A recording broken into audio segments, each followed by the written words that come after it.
और हमारे सामने बैठे सभी विद्वान आचार्य और जिज्ञासु विद्यार्थीगण, पत्रकार मित्र, भाइयों और बहनों, सामान्यतया परंपरा रहती है कि मुख्य अतिथि की प्रशंसा की जाए,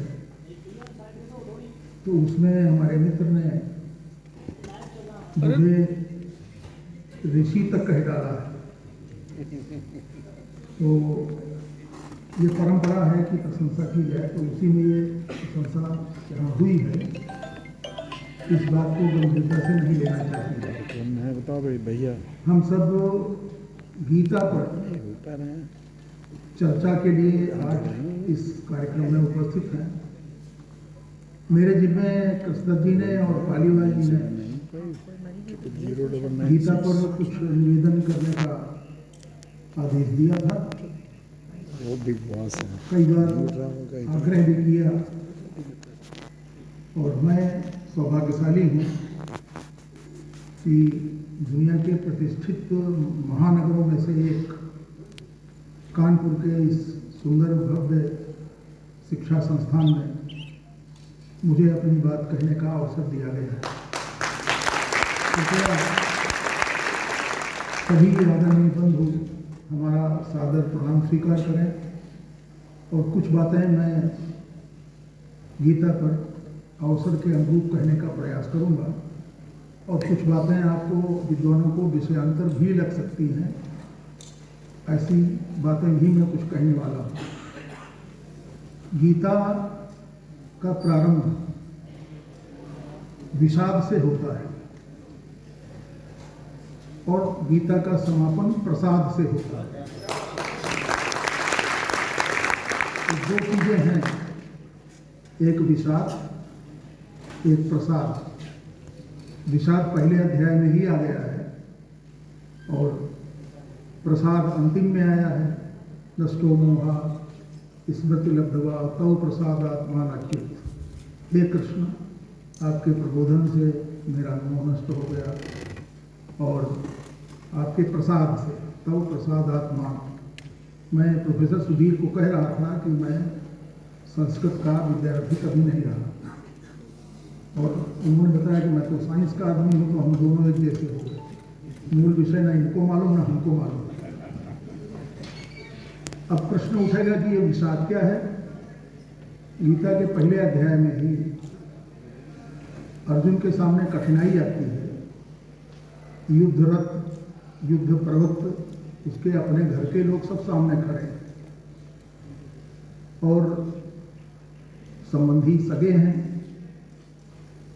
वो तय नहीं कर पाता कि क्या सगे संबंधियों को मारकर युद्ध में जीत कर राज्य लिया जाना चाहिए।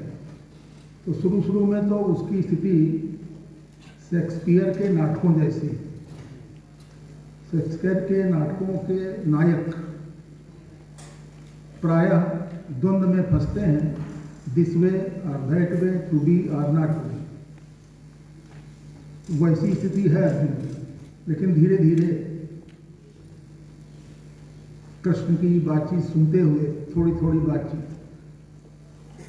और वो अपनी मनोदशा बताता है जो 3 शब्दों में प्रकट की जा सकती है। सीदंति मम गात्राणि,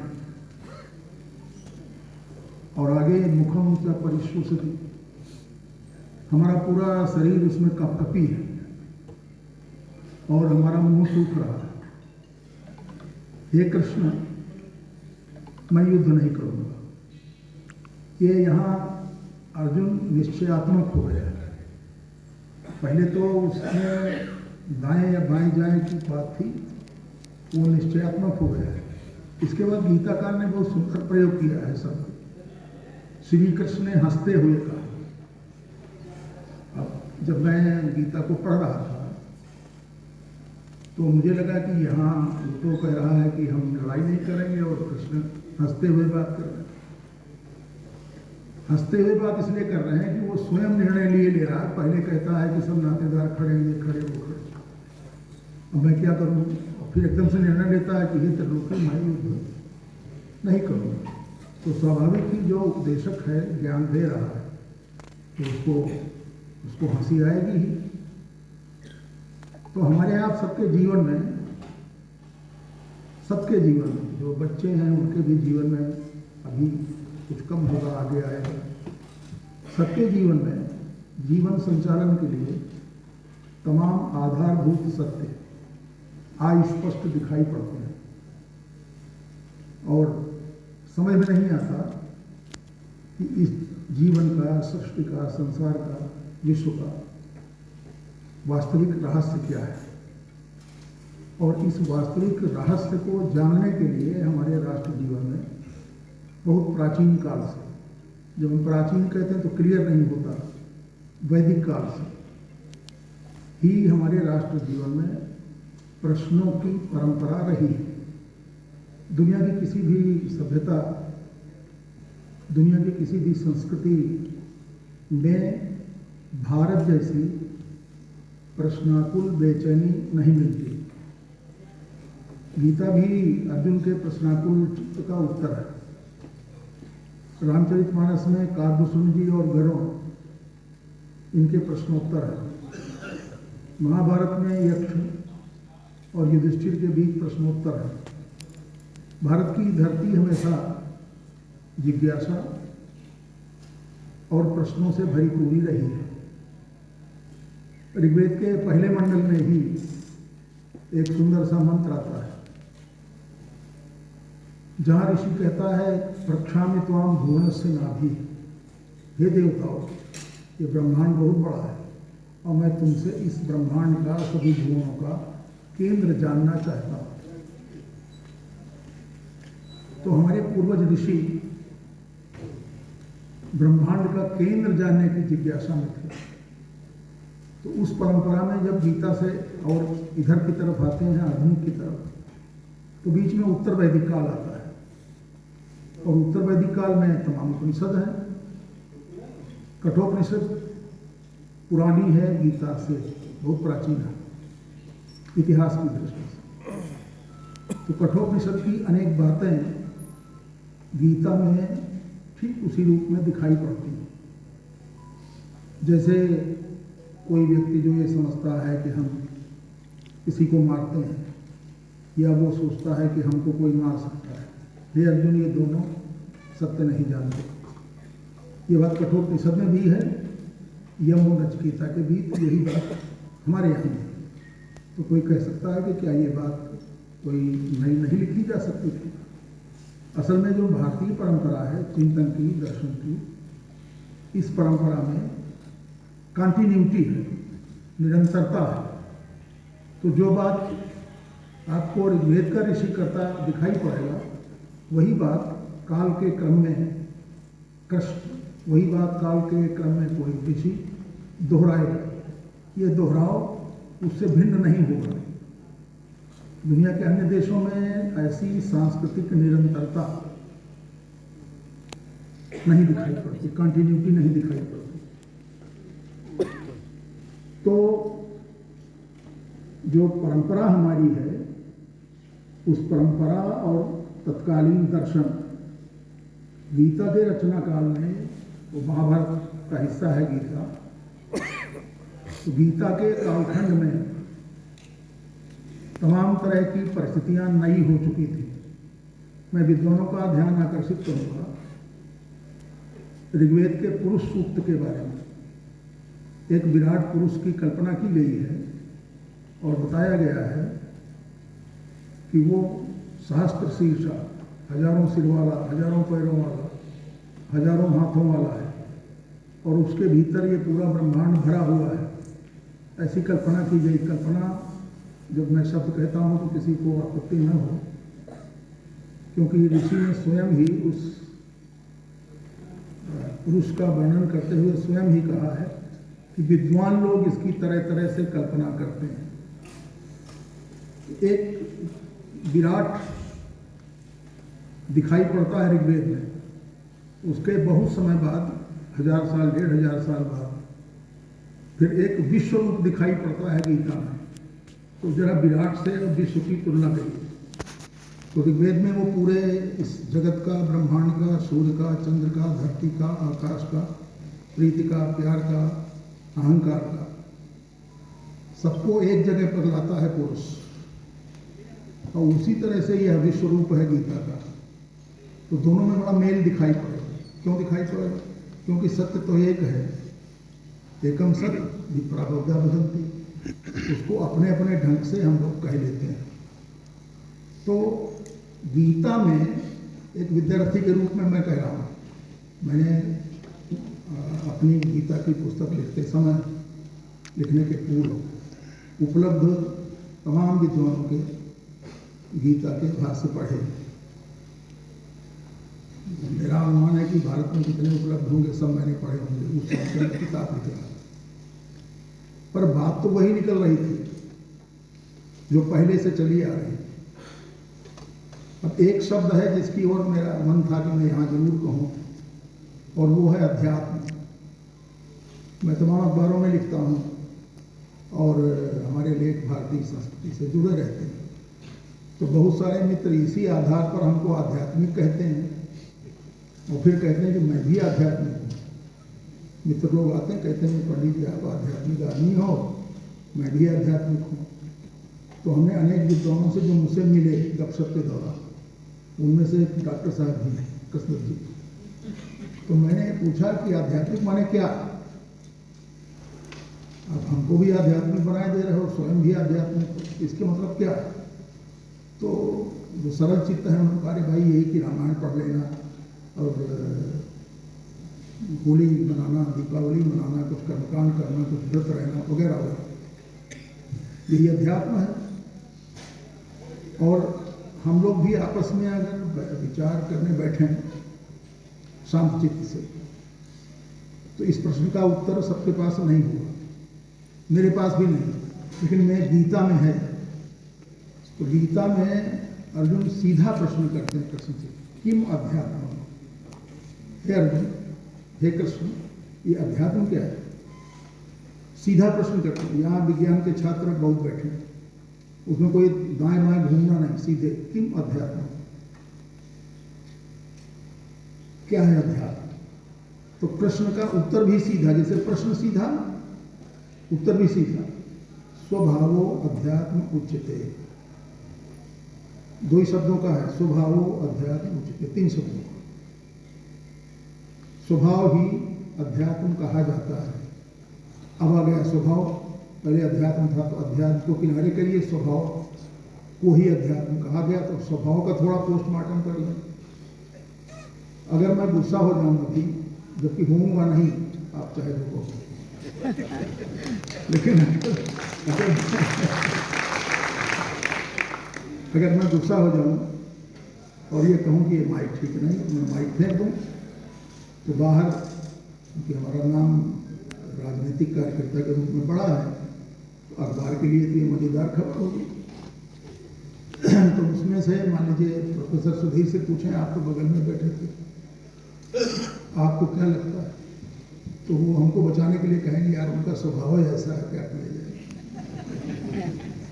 तो यहाँ स्वभाव का अर्थ निकलता है कि जो हमारे व्यक्तित्व की परिधि पर, परिधि शब्द विज्ञान का है, हमारे व्यक्तित्व की परिधि पर जो जो घटता है उसको हम मान लेते हैं स्वभाव।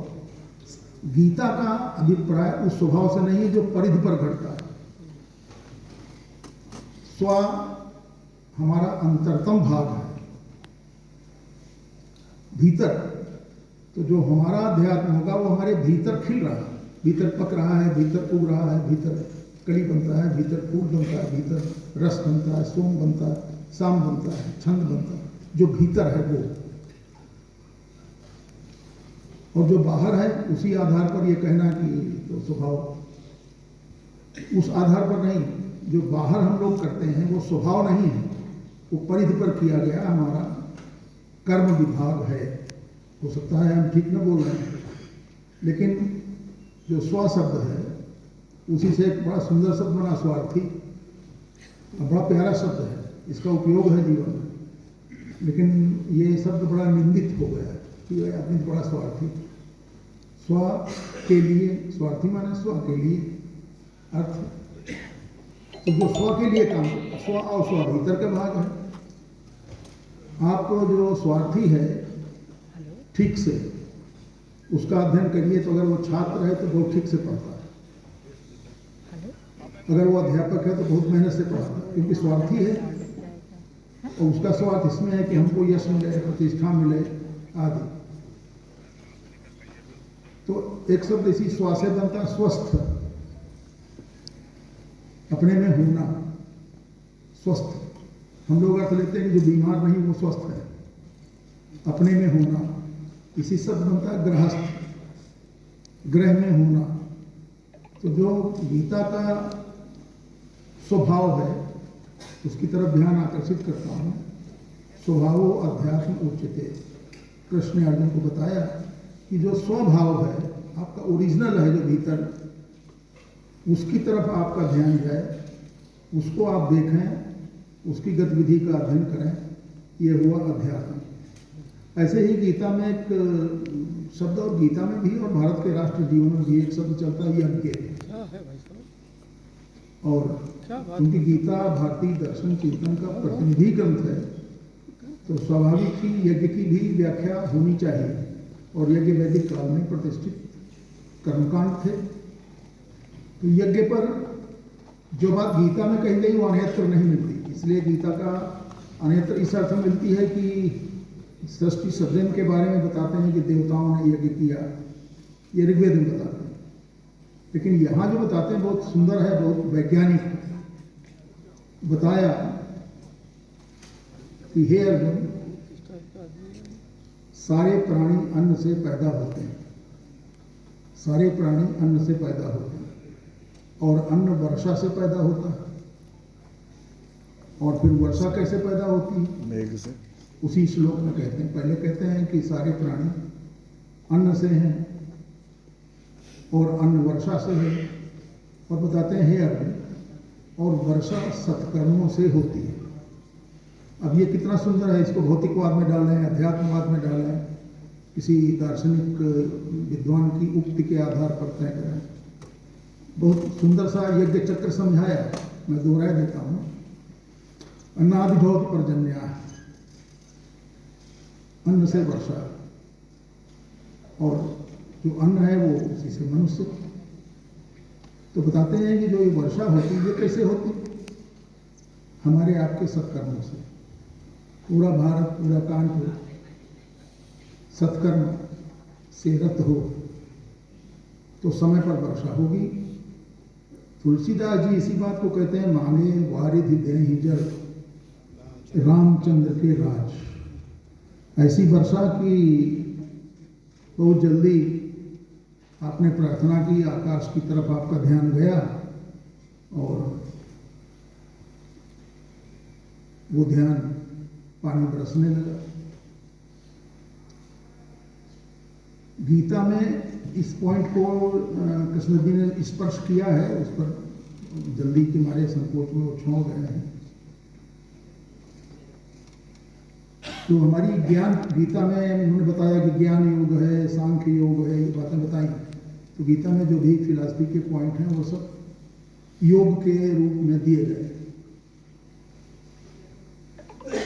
गीता में प्राचीन ज्ञान की परंपरा पर ध्यान देना चाहिए, ऐसा विद्यार्थी के रूप में मैं कह रहा हूं।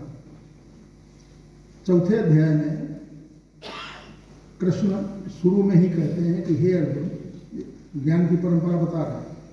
ऐसी परंपरा उपनिषदों में भी बताई गई, और आप विश्वविद्यालय के प्रमुख हैं तो ये भी जब कभी अपने यूनिवर्सिटी में बोलते होंगे कि हमसे पहले फला थे, हमसे पहले फला थे, उसके पहले ये थे, उसके पहले ये, इतिहास। तो भारत की ज्ञान परंपरा बताते हुए कृष्ण कहते हैं कि हे अर्जुन, यह ज्ञान मैंने सबसे पहले विवस्वान को दिया था, सूर्य को दिया था। उन्होंने यह ज्ञान मनु को दिया, फिर मनु से इक्ष्वाकु को मिला। एक क्रम बताया है इस ज्ञान का, जो भारतीय तत्वबोध है उस ज्ञान का। तो एक तो ज्ञान की परंपरा बता दी कि किस क्रम में आया, और उसी में ये भी जोड़ दिया कि लेकिन यह ज्ञान काल के प्रभाव में नष्ट हो गया। क्योंकि दोनों को ये देखना पड़ेगा, जो इस अनुष्ठान से जुड़े हैं उनको भी देखना पड़ेगा कि काल के प्रभाव में हमारा क्या क्या नष्ट हो गया है। क्या हमारी संस्कृति, क्या हमारा दृष्टिकोण, क्या हमारा रहन सहन, क्या हमारा मिलने जुलने का ढंग, हम कितने प्रतिशत अंग्रेज हो गए हैं, हम अपने माता पिता के प्रति कैसा आदर भाव रखते हैं। यह ज्ञान काल के प्रभाव में नष्ट हो गया।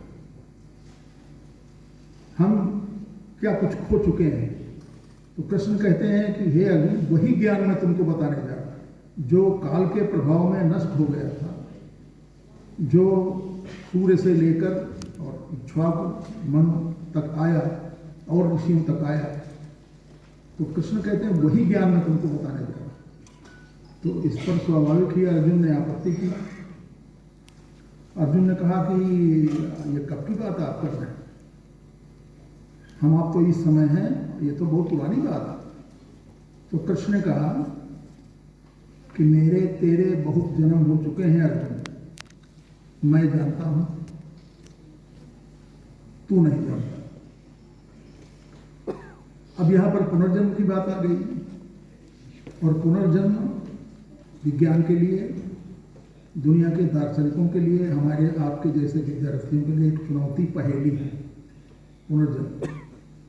लेकिन हमारे देश की धरती पर जो इसके स्वाभाविक धर्म है, बौद्ध को भी कह सकते हैं, तो बौद्ध भी मानते हैं पुनर्जन्म और गीता भी मानती है पुनर्जन्म।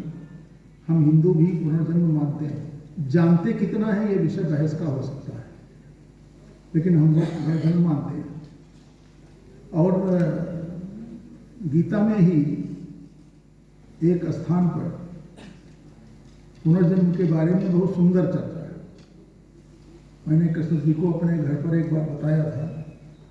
उसमें ये कहा, अर्जुन ने पूछा कृष्ण से कि हे कृष्ण, आप बार बार योग की, कर्म की, ज्ञान की, सांख्य की बातें करते हो, और मैं अगर उनका लगातार अनुसरण करता जाऊं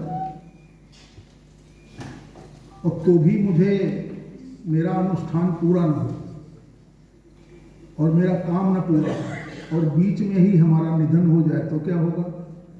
ये सवाल बड़ा सुंदर है कि हे कृष्ण, आपके कहे अनुसार मैं सब कुछ करने को तैयार, लेकिन कार्य अनुष्ठान पूरा होने के पहले ही अगर मेरी मृत्यु हो जाए तो क्या होगा। तो कृष्ण कहते हैं कि अर्जुन, श्रेष्ठ कर्म हमेशा श्रेयस्कर होते हैं, वे कभी नष्ट नहीं होते। और अगर बीच में ही काम करते हुए किसी का निधन हो जाता है तो कहते हैं कि वो व्यक्ति किसी ऐसे परिवार में जन्म लेता है जहां पर वो अपना पुराना छूटा हुआ काम आगे पूरा कर सके। ये गीता में है। तो ये तो एक ठीक ठीक धारणा लगती। कई बार हमको, आपको, मुझे विशेष तौर से इसलिए कि मैं 76 साल का हूँ, जो इस उम्र के होंगे इसके आसपास, शायद उनके जीवन में सर कई बार किसी परिवार में कोई बच्चा पैदा होता है और 10 साल की, 12 साल की, 15 साल की उम्र में मंत्र बोलने लगता है। हम लोग आश्चर्यचकित होते हैं, पहेली क्या है, बात क्या है, और वो पहेली हम लोग हल नहीं कर पाते। गीता को पढ़ते समय ऐसा लगा कि वो पहेली हम बिल्कुल उसके निकट पहुंच गए। अब कुछ बिंदु हमने गीता से लिए थे कि इन बिंदुओं पर बोलना है, और उन बिंदुओं पर लगभग मैं अपनी बात पूरी कर चुका हूँ। फिर भी मुझे लगता है कि मैं आचार्य और शिष्य के बीच की एक बात और बता दूँ। यहाँ शिष्य भी बैठे हैं, छात्र भी, और उनके आचार्य भी बैठे हैं।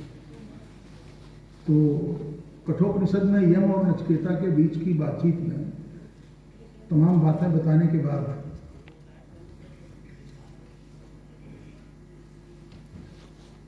यम कहते हैं कि हे नचिकेता, ये जो तुम्हारा प्रश्न है, जो तुम जानना चाहते हो आगे, तो वो कहते हैं कि तुम चले जाओ वरिष्ठों के पास। उत्तिष्ठत जागृत प्राप्त वरान निबोधत, ये कठोपनिषद में है। उत्तिष्ठत जागृत प्राप्त वरान्य बोध, वरिष्ठों के पास जाओ। ये कठोपनिषद में, गीता में है आचार्य के पास जाओ। और बड़ा सुंदर शब्द संस्कृत का प्रयोग हुआ, मैं संस्कृत जानता नहीं हूँ, लेकिन जहाँ कहीं अच्छा लगता है तो याद हो जाता है। सेवया परिप्रश्नेन, गुरु की सेवा करो, और केवल सेवा ना करो कि पैर दबाओ, मिठाई खिलाओ। परिप्रश्नेन, सब, मैं विधानसभा अध्यक्ष रहा हूँ, सप्लीमेंट्री सवाल पूछते चलो, केवल एक सवाल नहीं, सप्लीमेंट्री भी, पूरक पूरक और अनुपूरक सवाल भी पूछो। सेवया परिप्रश्नेन, आचार्य को प्रणाम करो, वो तुम्हें ज्ञान देंगे, और आचार्य की सेवा करते रहो प्रश्न बताते हुए।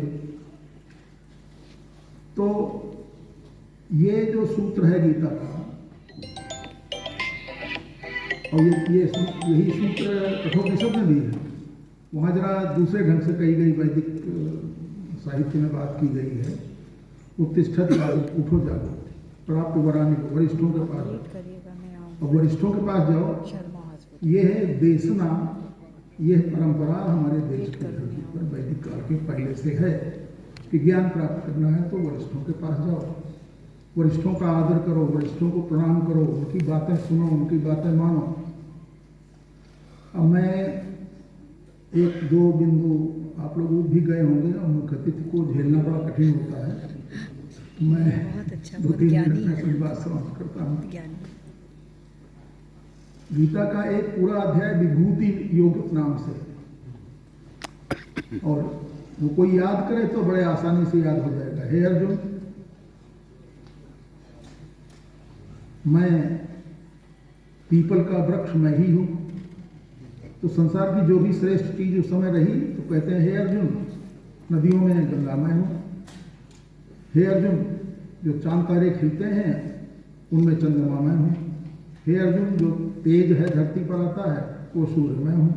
ये देखा होगा, पढ़ा होगा, और ये पढ़ने वाला सब कुछ बताते हैं जो भी उनके ध्यान में आता है। और जुआ तक उसमें शामिल है कि द्यूत में छलिया मैं हूं। ये ध्यान देना चाहिए कि कृष्ण ये सब रूप क्यों ले रहे हैं हमारे सामने, क्या कारण है। अगर उस सूची को हम बढ़ाना चाहें, जो सूची उस कालखंड की कि सब कुछ मैं ही हूं, तो अगर बढ़ाना चाहें तो आज जोड़ सकता हूं। अगर मैं कृष्ण की जगह ले लूं और आप अर्जुन की जगह ले लें, तो मैं कहूंगा हे मित्रों, जो गूगल आपके पास है, जिसकी सेवा आप लेते हो, वो मैं हूं।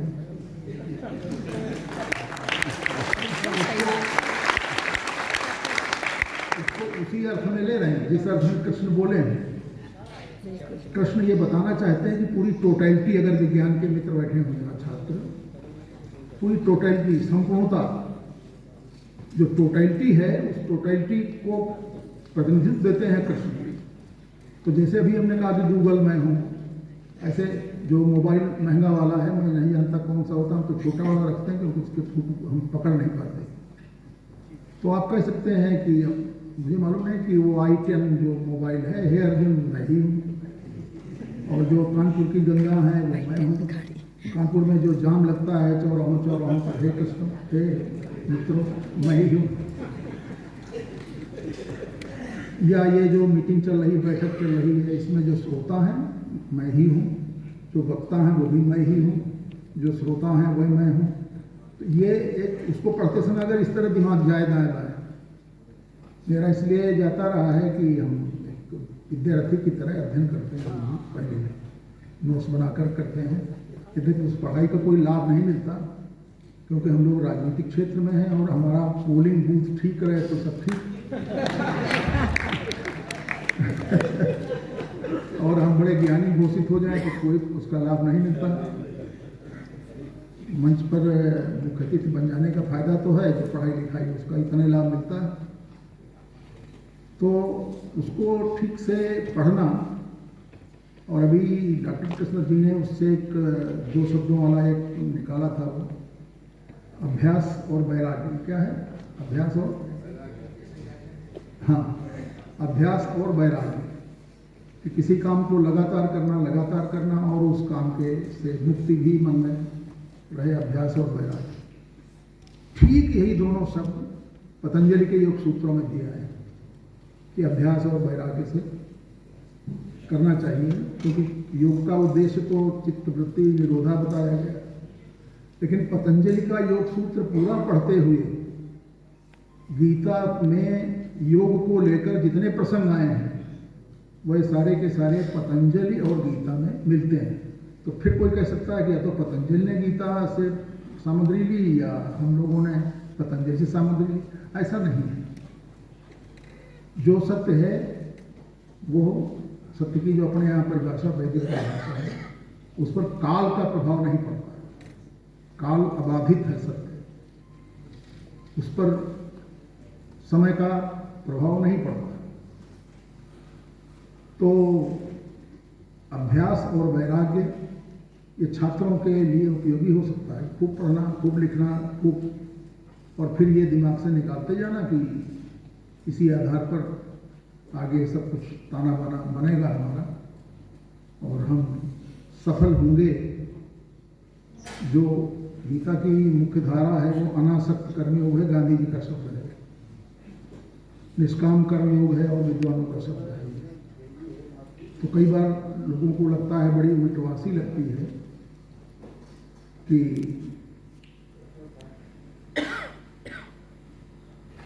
कैसे प्राप्त की जाए निष्कामता, कि हमारे अंदर हम काम तो करें लेकिन हमारे अंदर इच्छा ना हो। तो मैं इसी को स्पष्ट करूंगा। कृष्ण जी ने थोड़ा स्पष्ट किया है। गीता में ही कार्यसिद्धि के 5 कारण बताए गए जिस पर उन्होंने प्रकाश डाला। मैं यहाँ उदाहरण देता हूँ। ये कार्यक्रम सफल हो, पालीवाल जी ने, सुधीर जी ने, हमारे भवानी जी ने और मित्रों ने, आप लोगों ने कार्यक्रम की सफलता का एक खाका बनाया।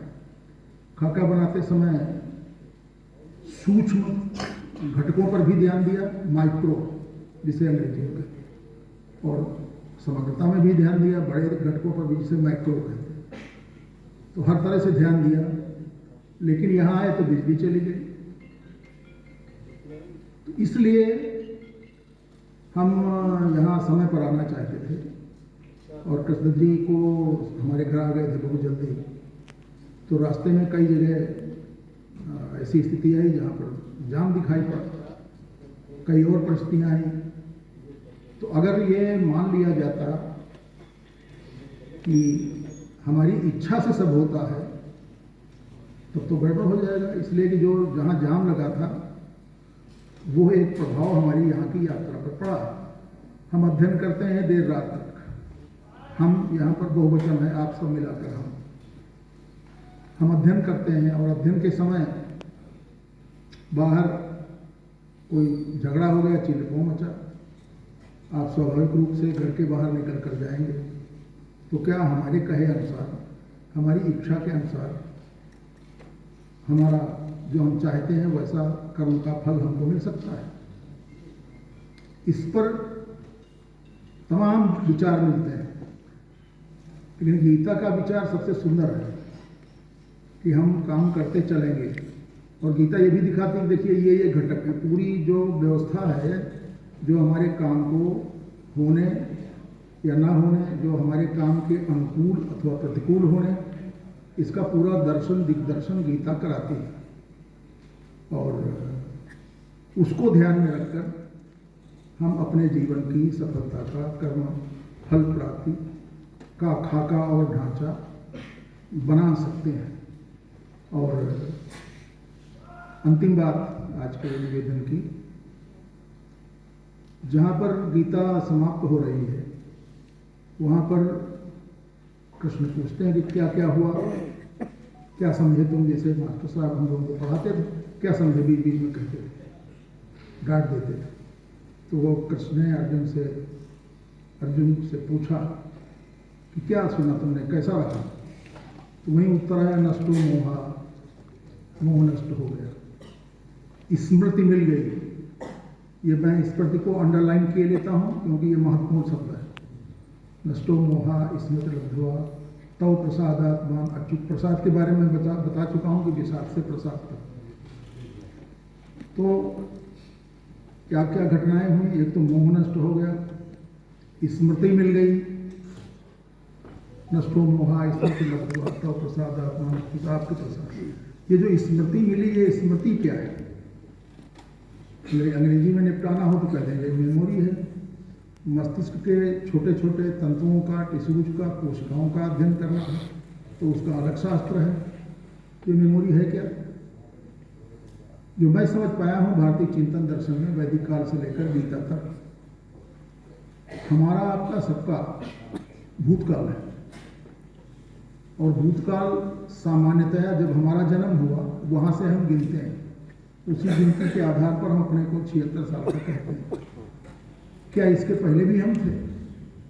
गीता तो कहती कि आप थे। ऐसा कोई, चौथे अध्याय में ना, ऐसा कोई समय नहीं था अर्जुन जब तुम नहीं थे, हम नहीं थे।